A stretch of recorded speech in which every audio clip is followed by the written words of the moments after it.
Hello friends, welcome back to healthy lifestyle. இன்னைக்கு வீடியோவில் நம்ம எதை பற்றி பார்க்க போகிறோம்னா, 6 பேக் உடம்பு வேணும்னா இதெல்லாம் நீங்கள் கட்டாயமாக ட்ரை பண்ணணும். அது என்னன்றதை பற்றி தாங்க நாம இந்த வீடியோவில் டீட்டெயிலாக பார்க்க போகிறோம்.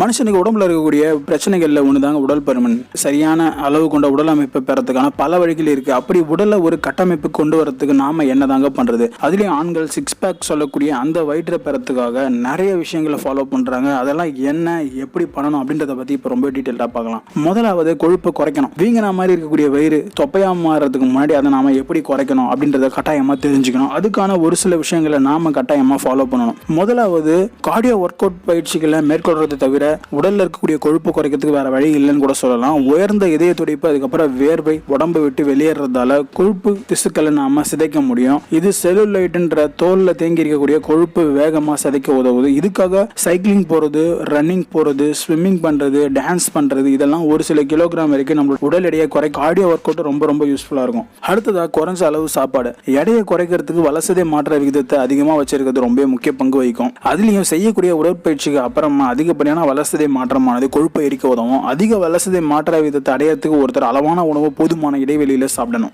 அடுத்ததா காலை உணவை தவறாம சாப்பிடணும். காலை உணவுன்றது ரொம்ப முக்கியமான ஒண்ணுங்க. அதனால அதை தவிர்க்கிறது நல்லதே கிடையாது. காலை உணவுன்றது இரவு தூக்கத்தால ஏற்பட்ட நீண்ட விரதத்தை முடிக்கக்கூடிய ஒரு உணவுன்னு சொல்லலாம். காலையில எழுந்து 1 மணி நேரத்துக்கு அப்புறமா கட்டாயமா நாம உணவு சாப்பிடுறது ரொம்ப முக்கியமான விஷயம். அதுதான் நம்மள அன்றைய நாளோட ஃபுல்லா சுறுசுறுப்பா வச்சுக்கிறதுக்கு யூஸ்ஃபுல்லா இருக்கு. அடுத்ததா வெயிட் லிஃப்டிங் ஒர்க் அவுட். சில சமயங்கள்ல பலு தூக்குறதால தசைகள்ல உண்டாகக்கூடிய செல்லுலைட்னு சொல்லக்கூடிய தோள்களில் படியக்கூடிய கொழுப்பை கரைக்க முடியும். பலு தூக்கக்கூடிய பயிற்சின்றது உடலை நல்லா கட்டுக்கோப்பா மாற்றத்துக்கு மட்டும் இல்லாமல் உடலை நல்லா வலிமையா கொண்டு வரதுக்கு யூஸ்ஃபுல்லா இருக்கும். அடுத்ததா தசைகளை நல்லா வளர்க்க ட்ரை பண்ணுங்க. உடம்புல இருக்கக்கூடிய கொழுப்பை நீக்கினதுமே 6 பேக் வயிற்றோட உடலை கட்டமைக்கக்கூடிய தசைகளை வலுப்பெற செய்யக்கூடிய பயிற்சிகளை நாம கட்டாயமா செய்யணும். அந்த ஒர்க் அவுட் என்னன்றதை நீங்க கட்டாயமா செய்யறதன் மூலியமா 6 பேக்கை எளிதாக பெற முடியும். வயிற்றுக்கான உடற்பயிற்சிகளை கட்டாயமா செய்யணும். வயிற்றுக்கான உடற்பயிற்சி செய்யறோம்னாலே வயிற்று தசைகளுக்கு சரியான அளவு இழுவிச அப்புறம் இழக்கக்கூடிய தன்மை கிடைக்கும். தரையில படுத்துக்கிட்டு முட்டியை மடக்கி கைகளை தலைக்கு பின்னாடி கட்டிக்கிட்டு செய்யக்கூடிய உடற்பயிற்சிகள், இந்த மாதிரி